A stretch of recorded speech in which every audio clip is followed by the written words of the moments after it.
So, you have a movie for me? I am a collector. Australian legends! Funny segments.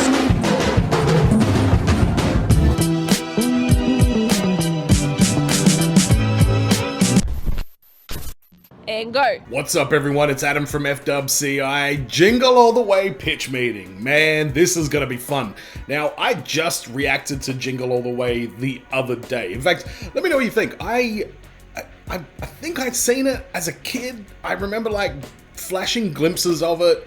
But is that a first time watching reaction? I don't know, you tell me. I can remember like one or two things out of the whole plot, but just out of curiosity, because I was a bit like, oh, should I upload this or not? But I'm glad I did, because that movie was way more insane than I remember, and the pitch meeting is likely to be frigging fantastic. So, yeah, Jingle All The Way. We had Arnold Schwarzenegger as Howard, who was a semi-racist, emotionally abusive narcissist with boundary issues and violent tendencies towards animals. Top bloke. We had the wife who was a bit of a neglectful parent, just letting her kid roam around some crowded, parade. We had Jamie the son. He was an idiot. How could he not tell that his dad... There's nobody on the planet that looks like Arnold Schwarzenegger other than Arnold Schwarzenegger. How could he not tell that that was his old man? That kid was dumb. Myron was alcoholic, bipolar. He murdered a bunch of police, or he should have, but like based on what he did, giving them an explosive. And pretty sure he's going to end up in prison for life at the end of this movie. Very weird movie. That was just... It shit all over the idea of Christmas. It shit all over the idea of Santa Claus. It was like retail. All the characters were just horrible people. And very keen to see what Ryan George has to say about Jingle All The Way. Because, yeah...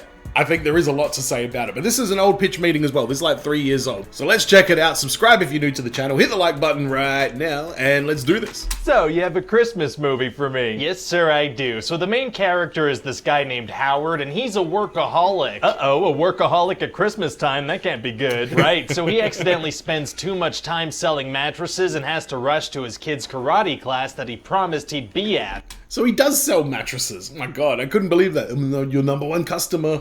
God damn it. Time selling mattresses and has to rush to his kid's karate class that he promised he'd be at. Oh, is he gonna make it? No, he's too late. He walks into an empty gym like, I didn't make it. Did he not notice the completely empty parking lot? I guess not. Huh. So then he goes home and, bribes his son. He bribes his son? He does. Yes. He's like, hey, I'll buy you the Turbo Man doll you want for Christmas if you stop being mad at me for being a bad dad. That's a pretty good deal, actually. But then his wife is like, yeah, I told you to get that doll like 2 weeks ago. Did you not get it? And he's like, of course I did, you silly wife. Wow, so this guy is a goddamn liar. Yeah, a compulsive one. So then he has to find this toy on Christmas Eve or he's gonna get caught in his lie. Okay, and so, yeah. He's gonna get caught in his lie. Yes! The main character was just a complete piece of shit. What? That's it? That's the movie? That's the whole premise? Yeah, pretty cool, right? I guess, but it seems pretty thin. There's nothing else going on. Oh, well, also his neighbor Ted is trying really hard to bang his wife, so we're gonna check in on that from time to time. Oh, wow, that's pretty intense for a kid's movie. Yeah, real intense. But I guess if the wife is kind of falling for Ted in a way, then it could show that Howard might lose her. Yeah, no, she's not into Ted at all. She's kind of weirded out by him, and Yeah, Ted was a weird bloody character. He was like a obsessive compulsive nymphomaniac. He's divorced, so he cheated on his wife. He seems to be doing it with like every woman on the street, and he's really got his sights set on Howard's wife, which... Honestly, if Arnold was my neighbor, that's the last thing I'd be thinking about doing. Could show that Howard might lose her. Yeah, no, she's not into Ted at all. She's kind of weirded out by him, and at the end of the movie, she hits him for trying something. So we're gonna have an entire side story where the neighbor is trying to bang the wife, but there's no risk of that actually happening? Exactly. Did you just throw that in there to pad the runtime? You got me. There was only so much I could do with the storyline of trying to make a purchase. Fair enough. And so what kind of stuff does happen to Howard as he tries to buy the toy? Oh, well, just a whole bunch of scenes that all end in violence. Every scene ends in violence? Pretty much. Yep. See, I never learned how to write endings to things, so every interaction ends in some kind of physical attack. Well, at least it's consistent. Yeah, so anyway, Howard is gonna go to a store where there's a huge crowd of people waiting to rush in when the doors open. Okay. And he's gonna meet a crazy mailman, Myron. Are we going to talk about how Myron grabbed some random woman by the throat? I really hope so, because that was very, very, Shocking. who goes on a huge rant about how toy companies are brainwashing us through screens. Oh, screen rants are tight. Yeah, and then he chokes a random woman. He chokes a woman? Yes. I didn't know how to end his rant. Oh, so it just gets violent, I gotcha. And then the doors open and it just gets crazy. Everybody runs around and fights each other. Jeez. So Howard goes up to an employee to ask about the Turbo Man doll, and everybody in the store starts to laugh at him. Why? Well, because Turbo Man is sold out and everybody knows it. If everybody knew that, what were they all rushing in for? I don't know. The store seems to be fully stocked up on everything else. Huh. So later they find out that another store got a late shipment and they're doing a lottery with a bunch of bouncy balls for some reason. Okay. And instead of trying to grab one of the many balls bouncing around the store, Howard chases one specific one outside of the store. Not the best strategy. Definitely not. And then a little girl grabs it and Howard gets mistaken for a pedophile. And this is a kid's movie. It is. So then Howard grabs... I'm not a pervert. I just want a Turbo Man doll. Yeah, that whole scene I was just like, Howard, you probably shouldn't be like grabbing this random person's child by the face in a ball pit in a mall. Like, I don't know who wrote that scene, but damn. Grabs a little girl and a bunch of mothers start to hit him with their purses because they think he's gonna sexually assault this child. Oh my lord. And then this mall Santa says that he has a Turbo Man toy, so Howard follows him to a warehouse where everybody's dressed like Santa. Why would they all be dressed like Santa if they're working inside a warehouse? So the scene can end with Howard fighting a bunch of Santas. Oh, I gotcha. So at least we have fun set pieces for the violence. Yeah, and then the cops are gonna burst in. Oh man, it's gonna be hard for him to get out of that situation. Actually, super easy. Barely an inconvenience. Oh, really? Yeah, he just grabs a toy badge and impersonates a police officer. Isn't that a felony? Technically in Minnesota, it's a gross misdemeanor, so he'd only go to jail for a year. Oh, okay. Anyway, so then they find out that a radio station is giving away the toy. Interesting. So they head over there and Howard busts one of their doors. Man, this guy is on a crime spree. You have no idea. So then Myron threatens the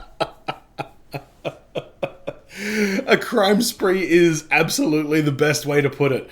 Oh my god, yeah, he just runs around causing havoc everywhere. He's just attacking people and, like, damaging stuff and kick that guy's door in. Like, what the hell? Cops with a fake bomb so they can escape. Oh my god. But then it turns out it was a real bomb and it explodes. Oh, so the police officers die? No, if I understand correctly, a bomb can go off in your hands and it'll just kind of paint your face black. Oh, bombs aren't dangerous? No, they'll ruin your clothes though. Good to know. And so how does the movie end? Well, man, when that thing explodes, go watch my reaction to it. I'm stunned. I'm like, did Sinbad just kill like 8 police officers with a letter bomb? Because up until that point, the violence was kind of cartoonish, but it was still kind of like a little bit realistic. That was like where it really got crazy. But that like 2 or 3 seconds where you think, oh my god, he just blew up a bunch of police officers, was a long 2 or 3 seconds. Howard is gonna get chased by the cops at a parade because of all the crimes he did. That makes sense. And then he's gonna accidentally get put in a Turbo Man costume that has a working jetpack. Oh, that's a world-changing invention. And then Myron is gonna dress up like Turbo Man's nemesis and try to murder Howard's kid to take his toy. What? It's gonna be a whole thing, and then Myron is gonna get arrested because of the terrorism and the attempted murder. Well, thank goodness. And then I figured I should throw in a nice Christmas moment, so Howard's son is gonna give the doll to Myron. Won't that just end up in some evidence locker? Probably. Wow, and so what's this movie called anyway? Oh, nobody told me I was supposed to come up with a title. That's okay, we'll just slap some generic Christmas line on there. Do you think people will mind that it's gonna have nothing to do with the movie? No, it's fine. We'll just grab a line from some Christmas song everybody loves, like Dashing Through the Snow, or maybe... Awful movies everyone still loves. Yes, I'm telling you, man, it was an awful movie, but I loved it.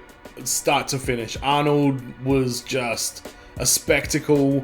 His war with the reindeer was bizarre. His relationship with his wife was confusing. His relationship with his son was sad. His relationship with Sinbad was...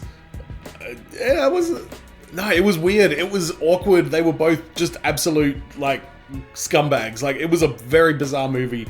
This pitch meeting was fantastic. They nailed it. Like, calling what he was doing a crime spree is true. Like, it feels like one of those movies that was written by somebody that has no idea about Christmas movies, no idea about toy collecting, no idea about like anything that was in that movie, but the guy's real good at like making movies with explosions and fights and action and espionage and all that kind of stuff. It just seemed like it was somebody really going out of their comfort zone to write that movie. So very interesting movie. I actually just watched it again. I have a Christmas Day tradition, and by the way, Merry Christmas everyone if I didn't say it before.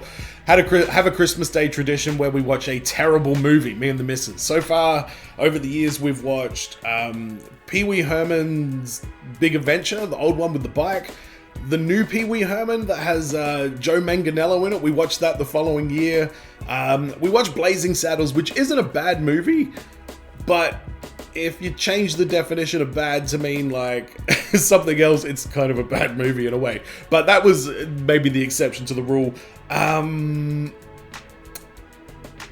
I want to say like Mega Shark and Crocosaurus or something like that. I can't remember what we watched last year, but I don't know. It's always fun. Jingle All The Way was this year's installment of the terrible movie Christmas tradition. But let me know in the comments, do you guys have a Christmas tradition? Do you have any Christmas stories to share or suggestions for the channel? Chuck it down in the comments. Hit the like button as well if you haven't already. And as always, everyone, be well, stay safe, look after your friends. Merry Christmas. See you in the next video. Peace.